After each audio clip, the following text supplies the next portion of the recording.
आज हम पढ़ेंगे पॉलीसेकेराइड्स के बारे में। ठीक है, पॉलीसेकेराइड्स जो है इसको ग्लाइकेंस भी बोलते हैं, ग्लाइकेंस। पॉलीसेकेराइड जो है कॉम्प्लेक्स कार्बोहाइड्रेट होता है, कॉम्प्लेक्स कार्बोहाइड्रेट। हम लोग देखे थे मोनोसेकेराइड मतलब एक ग्लूकोज या एक मोनोसेकेराइड से बनता है मोनोसेकेराइड। ठीक है, ओलिगोसेकेराइड मतलब 2 से 9 तक मोनोसेकेराइड मिलके ओलिगोसेकेराइड, और पॉली मतलब मेनी, बहुत सारा, मतलब 100 से 1000 तक, उससे भी ज़्यादा मोनोसेकेराइड यूनिट्स मिलके पॉलीसेकेराइड्स बनता है। ठीक है, इसको बोला जाता है कॉम्प्लेक्स कार्बोहाइड्रेट, जो कि बहुत सारा monosaccharide 100 to 1000 monosaccharide glycosidic bond से जुड़ा हुआ रहता है। ठीक है, हम लोग देखे थे ग्लाइकोसाइडिक बॉन्ड क्या होता है ओलिगोसेकेराइड्स में। उसी टाइप से सभी मॉलिक्यूल 100 से 1000 तक मॉलिक्यूल्स उसी टाइप से ग्लाइकोसाइडिक बॉन्ड से जुड़ा रहता है, उसी को हम बोलेंगे पॉलीसेकेराइड। ठीक है, इसका फॉर्मूला होता है C6H10O5N। बहुत लंबा चेन होता है, बहुत लंबा चेन होगा ही ना, 100 से 1000 तक मोनोसेकेराइड जब जुड़ा होगा तो बहुत सारे मोनोसेकेराइड ऐसे जुड़ा रहता है एकदम लीनियर फैशन में, ऐसे लीनियर जुड़ा रहता है, कोई ब्रांचिंग नहीं पाया जाता। और बहुत सारे मोनोसेकेराइड्स ऐसे जुड़ा रहता है जिसमें ब्रांचिंग पाया जाता है। ठीक है, बहुत लंबे चेन होता है जो ब्रांच्ड भी हो सकता है और अनब्रांच्ड भी होता है। ठीक है, और इसमें जब वाटर के साथ रिएक्शन करता है तब उस समय जितने भी मोनोसेकेराइड्स से सब अलग होता रहता है, सब अलग हो जाता है धीरे धीरे। ठीक है, इस टाइप से कॉन्डेंसेशन से पूरा जुड़ा हुआ रहता है। ऐसे मोनोसेकेराइड्स जो है पॉलीसेकेराइड्स बनता है, और जितने भी वाटर के साथ मतलब जैसे रिएक्शन होगा हर मोनोसेकेराइड्स अलग हो जाता है, और वाटर मॉलिक्यूल जितने मोनोसेकेराइड्स अलग होगा उतने वाटर मॉलिक्यूल भी निकलता रहता है। ठीक है, 2 मोनोसेकेराइड्स में 1 वाटर मॉलिक्यूल निकलेगा।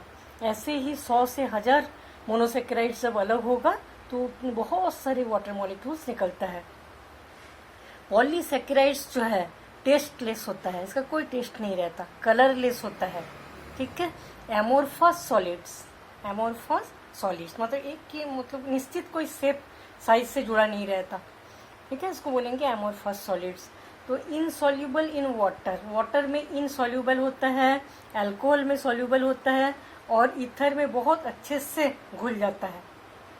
ठीक है, पॉलीसेकेराइड कैसा होता है, टेस्टलेस, कलरलेस, एमोर्फस सॉलिड्स, और वाटर में इनसॉल्यूबल, अल्कोहल में सॉल्यूबल, और ईथर में बहुत अच्छे से सॉल्यूबल।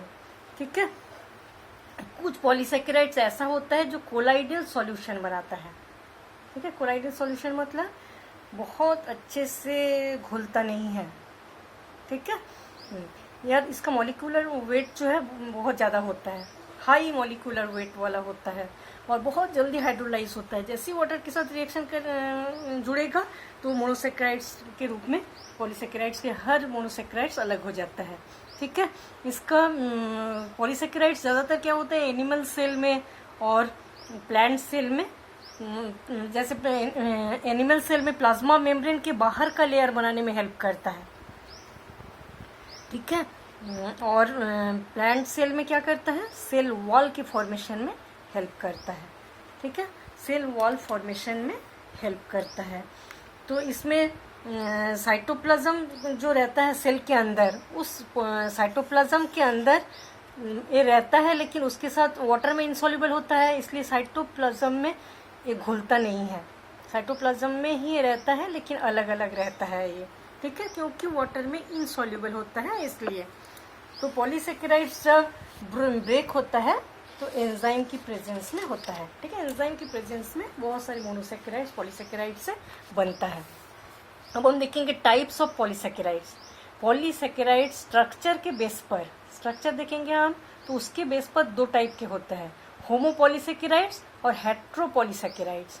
होमोपॉलीसेकेराइड्स किसको बोलेंगे, जब एक ही टाइप के मोनोसेकेराइड्स जुड़ता है, जैसे ग्लूकोज ही बहुत सारा ग्लूकोज जुड़ के कुछ पॉलीसेकेराइड्स बना, तो उसको हम बोलेंगे होमोपॉलीसेकेराइड्स। एक ही टाइप के मोनोसेकेराइड्स आपस में जुड़ के जो कंपाउंड बनाएगा उसको हम बोलेंगे होमोपॉलीसेकेराइड्स। जैसे starch, cellulose, glycogen, inulin, chitin, ये होमोपॉलीसेकेराइड्स होता है। ठीक है, हेट्रोपॉलीसेकेराइड्स, हेट्रोपॉलीसेकेराइड्स मतलब अलग अलग टाइप के मोनोसेकेराइड्स जोड़ के जब लंबा चेन बनता है, ठीक है, उसको हम क्या बोलेंगे, हेट्रोपॉलीसेकेराइड्स।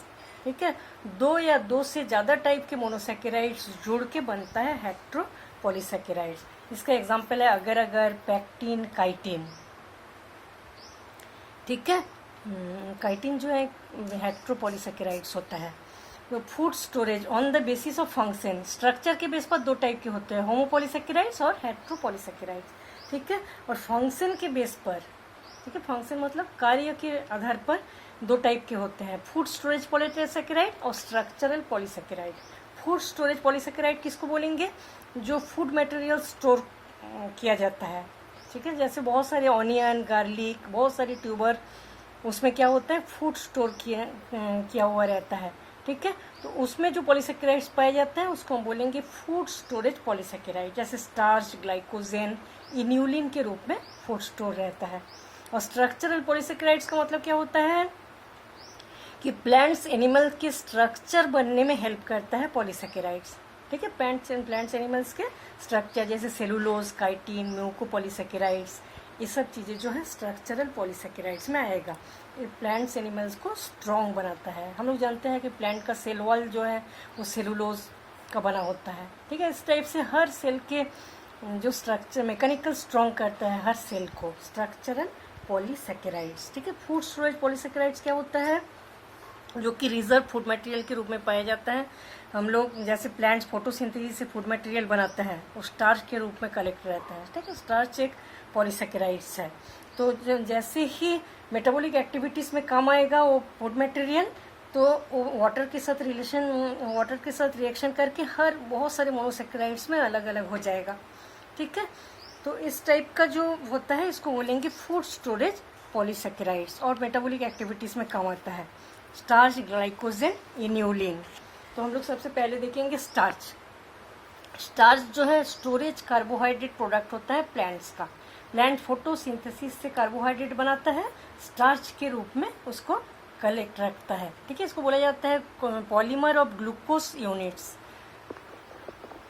मतलब जितने भी स्टार्च में जितने सारे मोनोसेकेराइड्स रहते हैं सब ग्लूकोज रहता है। एक ही टाइप के मोनोसेकेराइड्स जोड़ के बनता है स्टार्च। ठीक है, एक साथ जुड़ के अल्फा 1 ग्लाइकोसाइडिक लिंकेज से जुड़ा हुआ रहता है। सब एक साथ अल्फा 1 ग्लाइकोसाइडिक लिंकेज से आपस में जुड़ा हुआ रहता है। ठीक है, स्टार्च दो टाइप के कंपाउंड से बनता है। दो टाइप के कंपाउंड का मिक्सचर होता है, एक एमाइलोज, दूसरा एमाइलोपेक्टिन। ठीक है, एमाइलोज जो होता है वो 10 से 20% रहता है और एमाइलोपेक्टिन 20 से 80% तक रहता है। दोनों जुड़ के बनता है स्टार्च। ठीक है, और एमाइलोज जो है लीनियर चेन में पाया जाता है। लीनियर चेन मतलब बहुत सारे मोनोसेकेराइड्स जो है इसमें ब्रांचिंग नहीं होता, एक के साथ एक जुड़ के बनता है वो एमाइलोज। और एमाइलोपेक्टिन इसमें ब्रांचिंग पाया जाता है। ठीक है, बहुत सारे ऐसे ब्रांचिंग पाया जाता है। मतलब अनब्रांच्ड और ब्रांचिंग दो टाइप के चीज़ों से स्टार्च बनता है। एक लीनियर चेन में एमाइलोज पाया जाता है और ब्रांच चेन में पाया जाता है एमाइलोपेक्टिन। एमाइलोज की मात्रा रहता है 10 से 20%, एमाइलोपेक्टिन की मात्रा रहता है 20 से 80% तक स्टार्च में। ठीक है, अब glucose alpha D glucose unit से आपस में जुड़ा हुआ रहता है। स्टार्च हम लोग क्लोरोप्लास्ट में भी जमा रहता है स्टोरेज फूड मटेरियल के रूप में, ल्यूकोप्लास्ट में भी जमा रहता है सेल के अंदर। दोनों को बोला जाता है एमाइलोप्लास्ट।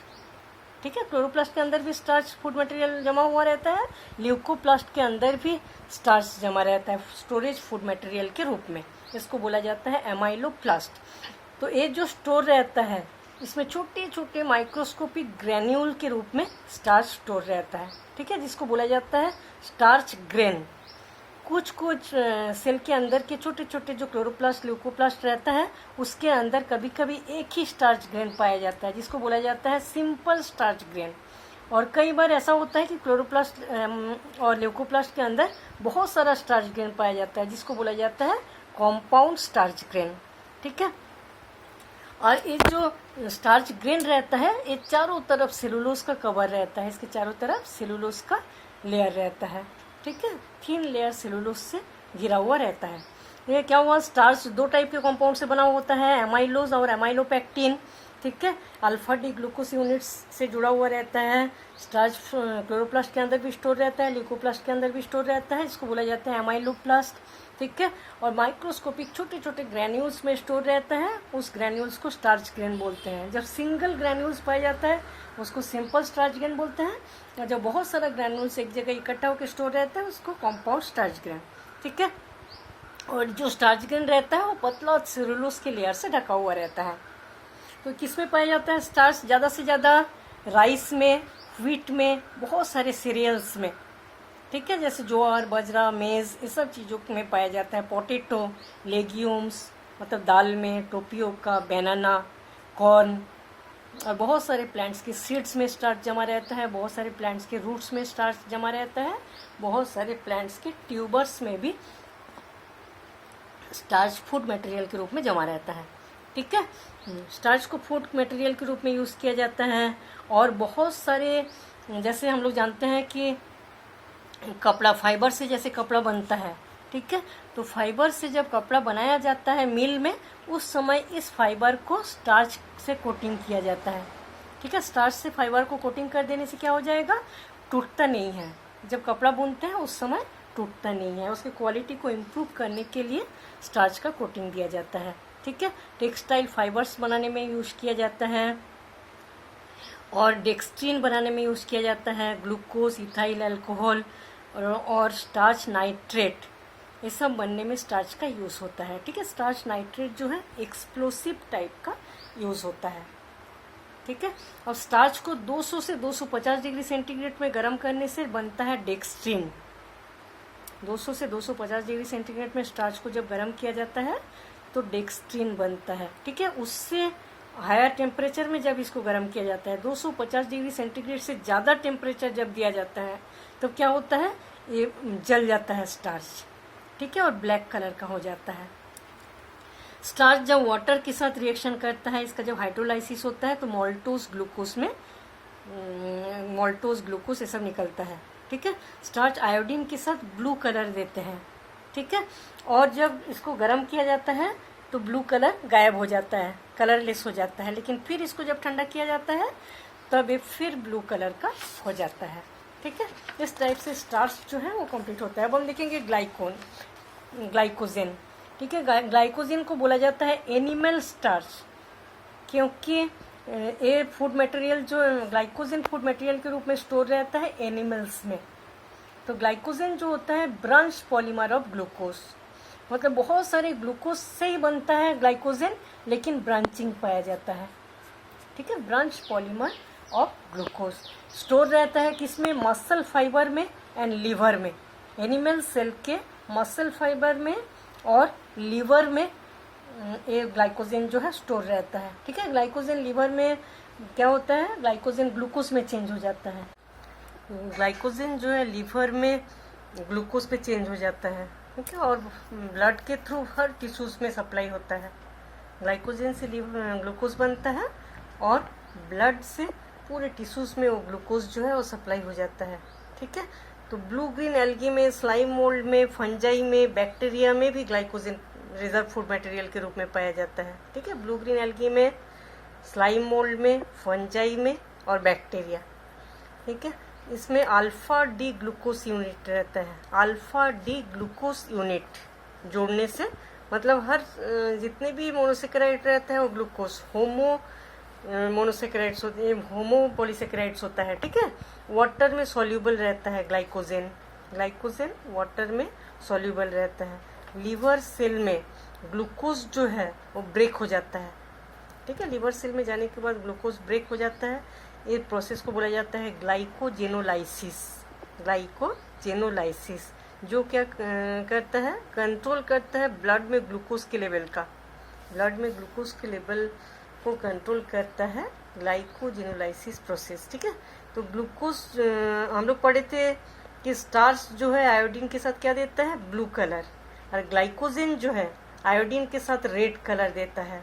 5000 से 15000 तक मोनोसेकेराइड जोड़ने के बाद ग्लाइकोजेन बनता है, ठीक है। 5000 से 15000 ग्लूकोज यूनिट जुड़ के ग्लाइकोजेन बनता है, ठीक है। ये था ग्लाइकोजेन को बोला जाता है एनिमल स्टार्च। अब हम देखेंगे इन्यूलिन। ये तीनों स्टोरेज हैं, ठीक है। स्टार्च भी स्टोरेज पॉलीसेकेराइड्स है, ग्लाइकोजन स्टोरेज पॉलीसेकेराइड्स है। अब हम देखेंगे इन्यूलिन। इन्यूलिन को बोला जाता है डालिया स्टार्च, ठीक है। ये भी एक स्टोरेज पॉलीसेकेराइड्स होता है। फ्रुक्टोज के पॉलीमर होते हैं, पॉलीमर ऑफ फ्रुक्टोज, मतलब बहुत सारे फ्रुक्टोज का यूनिट जो है 30 से 35 तक फ्रुक्टोज यूनिट जुड़ के बनता है इन्यूलिन, ठीक है। अनब्रांच चेन होता है। अनब्रांच चेन मतलब ऐसे लीनियर चेन होता है, ब्रांचिंग नहीं पाया जाता। और कहाँ पाया जाता है? बहुत सारे प्लांट्स के जो रूट्स में ट्यूबर लाइक स्ट्रक्चर बन जाता है, जिसमें स्टोरेज फूड मटेरियल रहता है, उस टाइप के रूट के ट्यूबर में पाया जाता है। बहुत सारे फैमिली जैसे कॉम्पोजिटी, लिलिएसी, इस फैमिली के जो रूट्स के जो ट्यूबर रहता है, इसमें बहुत ज़्यादा देखा जाता है इन्यूलिन, ठीक है। डालिया के ट्यूबर में भी पाया जाता है, इसलिए इन्यूलिन को बोला जाता है डालिया स्टार्च, ठीक है। ये था स्टोरेज पॉलीसेकेराइड। अब हम देखेंगे स्ट्रक्चरल पॉलीसेकेराइड। स्ट्रक्चरल पॉलीसेकेराइड्स जो है, इसमें पूरे स्ट्रक्चर को बनाने में हेल्प करता है, ठीक है। प्लांट्स का जो सेल वॉल रहता है, हम लोग जानते हैं सेलुलोज एंड पेक्टिन का बना होता है, जो कि पॉलीसेकेराइड्स होता है। एनिमल के स्केलेटन को बनाने में भी पॉलीसेकेराइड हेल्प करता है, ठीक है। अब हम देखेंगे सेलुलोज। सेलुलोज जो है बहुत ही इम्पोर्टेंट पॉलीसेकेराइड्स होता है उसमें सेल वॉल बनाने में। प्लांट का जो सेल वॉल होता है वो ज़्यादातर उसमें बहुत सारा 20 से 40% तक सेलुलोज पाया जाता है, ठीक है। सेलुलोज से क्या होता है? पूरे फाइबर, सेलुलोज पूरा फाइबर होते हैं, हम लोग जानते हैं। तो मैकेनिकल स्ट्रॉन्ग बनाता है प्लांट सेल को। सेल वॉल जो है उसको मैकेनिकल सपोर्ट मिलता है सेलुलोज से। 20 से 40% सेल वॉल में सेलुलोज पाया जाता है, ठीक है। सेलुलोज जो है पूरे फाइब्रस होता है, रिजिड होता है एंड वाटर में इनसॉल्यूबल होता है।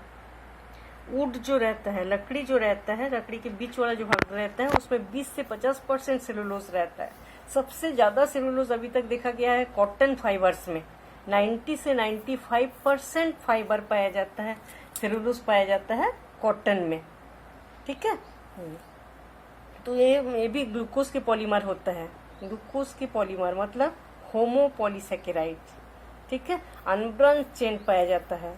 अनब्रांच चेन पूरे लीनियर में जुड़ा हुआ रहता है ग्लूकोज, और 6000 तक बीटा डी ग्लूकोज यूनिट से बना होता है। 6000 तक बीटा डी ग्लूकोज मतलब 6000 तक ग्लूकोज मिल के बनता है सेलुलोज।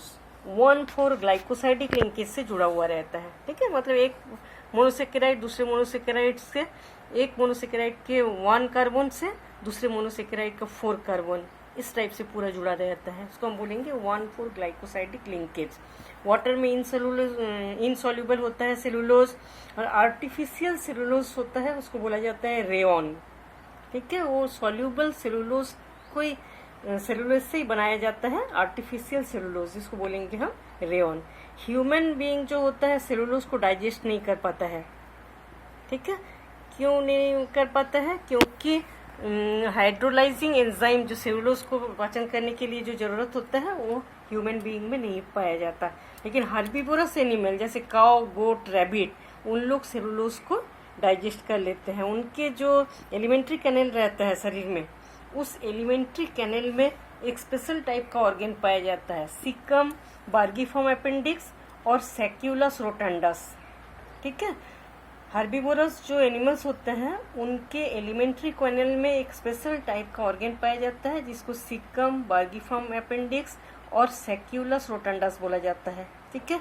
उसमें सेलुलोज को पाचन करने वाले एंजाइम पाया जाता है, ठीक है। सेलुलेज, सेलुलोमोनास बैक्टीरिया, प्रोटोजोआ, ये सब उनके एलिमेंट्री कैनल के कोलोन में पाया जाता है, जो कि सेलुलोज का डाइजेस्ट करने में हेल्प करता है, ठीक है।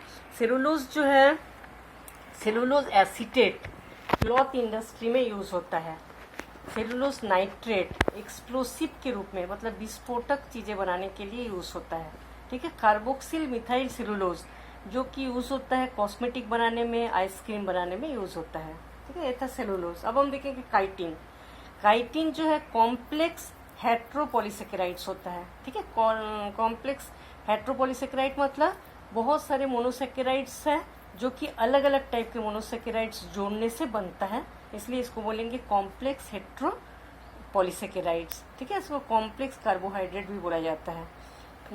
जो काइटिन किस जगह में पाया जाता है? बहुत सारे इंसेक्ट, क्रस्टेशियस जैसे क्रैब, प्रॉन, इसके ऊपर के लेयर बनाने में, हार्ड एक्सोस्केलेटन। ठीक है, हम लोग देखे हैं कि जो प्रॉन के ऊपर का जो खोल रहता है बहुत ही हार्ड रहता है। ठीक है, उसको वो काइटिन का बना होता है। और क्रैब, केकड़ा जो रहता है उसके ऊपर का जो खोल रहता है हार्ड रहता है, वो भी काइटिन का बना होता है। तो इस टाइप से इंसेक्ट, क्रस्टेशियंस, इसके ऊपर का जो स्केलेटन रहता है, एक्सोस्केलेटन कवर बनाने में हेल्प करता है काइटिन। काइटिन को हम अच्छे से देखेंगे। हम लोग फंगल सेल वॉल भी हम लोग जानते हैं कि फंगल सेलुलोज का बना होता है, तो फंगल सेलुलोज जो है वो भी काइटिन ही होता है।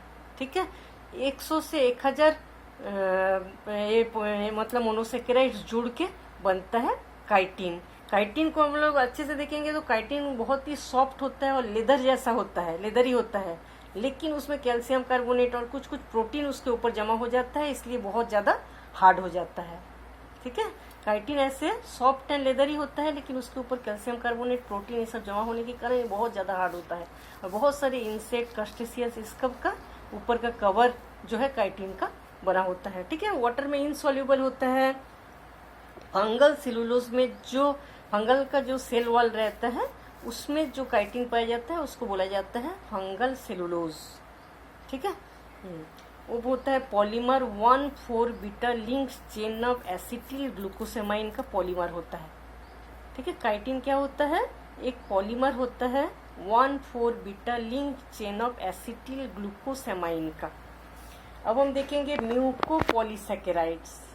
ठीक है, म्यूकोपॉलीसैकेराइड्स जो होता है इसमें एमिनो शुगर, यूरोनिक एसिड और कुछ केमिकल्स पाया जाता है। ठीक है, जिलेटिनस सब्सटेंस होता है और बहुत ज़्यादा मॉलिक्यूलर वेट होता है। हम लोग देखे हैं जैसे नॉस्टॉक, एनाबिना, इस सब जो रहता है इसके बाहर की ओर जिलेटिनस लेयर पाया जाता है, कवर पाया जाता है, इसलिए लसलसा टाइप का जो एक लिक्विड सेक्रेट होता है चारों तरफ, वो म्यूकोपॉलीसैकेराइड्स होता है।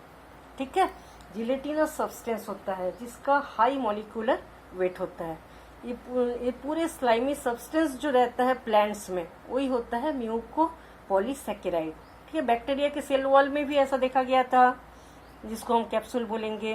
पूरे एक म्यूसिलेजिनस स्ट्रक्चर वो भी म्यूकोपॉलीसैकेराइड्स का बना होता है। साइनोबैक्टीरिया में पाया जाता है, नॉस्टोक, एनाबिना, ये सब में। ठीक है, ये ज़्यादातर प्लांट्स में जो नॉस्टोक, एनाबिना में जो म्यूकोपॉलीसैकेराइड्स पाया जाता है वो गैलेक्टोस और मैनोस से बना हुआ देखा गया है। ठीक है, और म्यूसिलेज बाइंड प्रोटीन पाया जाता है। तो मेनली कनेक्टिव टिश्यू, एनिमल मतलब ये प्लांट्स में ऐसा होता है कि बाहर के लेयर में पाया जाता है, और एनिमल में ज़्यादातर होता है कि एनिमल का जो कनेक्टिव टिश्यू रहता है उसको बाइंड करने के लिए, जैसे दो कनेक्टिव टिश्यू है इसके बीच बीच में म्यूसिलेजिनस सब्सटेंस पाया जाता है। ठीक है, ब्लड कंपोनेंट में भी पाया जाता है, इंटेस्टाइनल टिश्यूज में भी पाया जाता है। ठीक है, एक्स्ट्रा सेलुलर फ्लूइड होता है एनिमल टिश्यू में। ठीक है, सेल के बाहर सेक्रेट होने वाला लिक्विड होता है, और क्या किस टाइप का काम करता है? लुब्रिकेंट्स, जैसे लिगामेंट, जॉइंट जो रहता है, ठीक है, हाथ पैर का जो जॉइंट रहता है उसके बीच में भी म्यूकोपॉलीसैकेराइड सेक्रेट होता है। इससे क्या होता है? लुब्रिकेंट्स का काम करता है। लिगामेंट्स जो जॉइंट होता है वो घिसता नहीं है। ठीक है, vitreous humour of I, cerebrospinal fluid में भी ये पाया जाता है, और सीमेंटिंग मटेरियल टाइप का काम करता है कनेक्टिव टिश्यू में, सेल के अंदर। ठीक है, हाइल्यूरोनिक एसिड जो है स्किन में पाया जाता है, वो भी म्यूकोपॉलीसैकेराइड्स होता है। हाइल्यूरोनिक एसिड स्किन में पाया जाता है, जो एक टाइप के म्यूकोपॉलीसैकेराइड्स होता है। ठीक है, विट्रस ह्यूमर ऑफ आई, वो भी म्यूकोपॉलीसैकेराइड्स होता है। तो वो सीमेंटिंग रोल करता है टिश्यू को बाइंड करने के लिए। ठीक है, टिश्यूज को आपस में बांध के रखने के लिए काम करता है म्यूकोपॉलीसैकेराइड्स।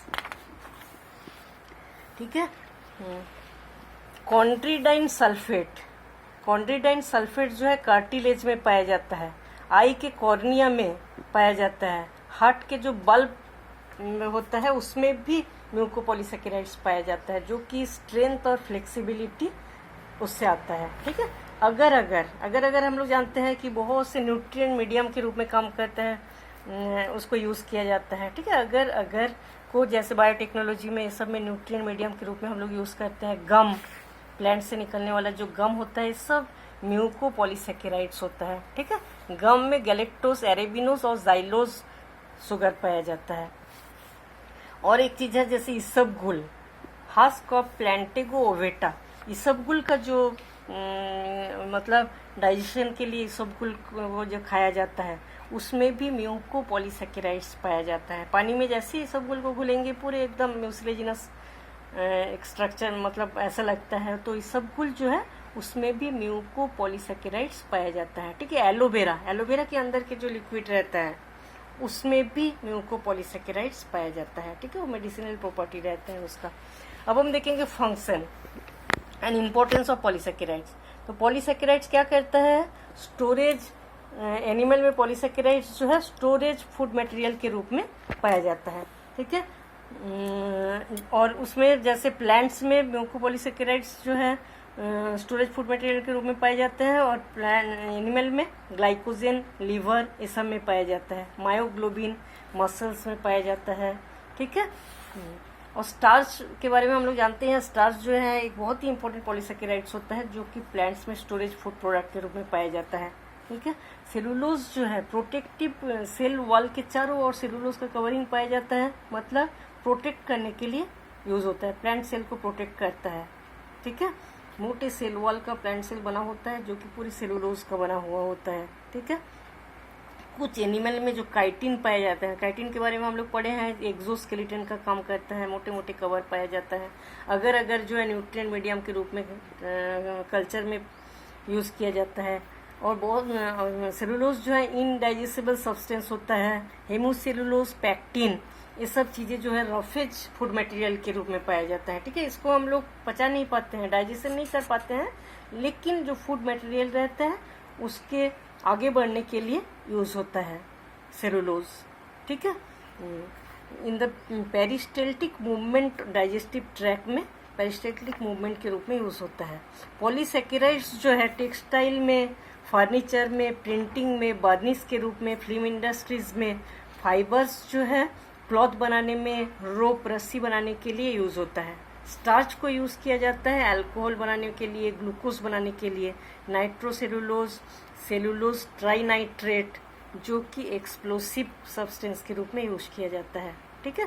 ट्रांसपेरेंट प्लास्टिक लाइक सब्सटेंस भी पॉलीसेकेराइड से बनता है, ठीक है। नाइट्रोसेलुलोज को जब गर्म किया जाता है कर्पूर के साथ, तो एक ट्रांसपेरेंट प्लास्टिक लाइक सब्सटेंस बनता है, उसको बनाने के लिए भी म्यूकोपॉलीसेकेराइड का यूज किया जाता है, ठीक है। इस टाइप से म्यूकोपॉलीसेकेराइड्स जो है बहुत ही इंपॉर्टेंट पॉलीसेकेराइड्स होता है।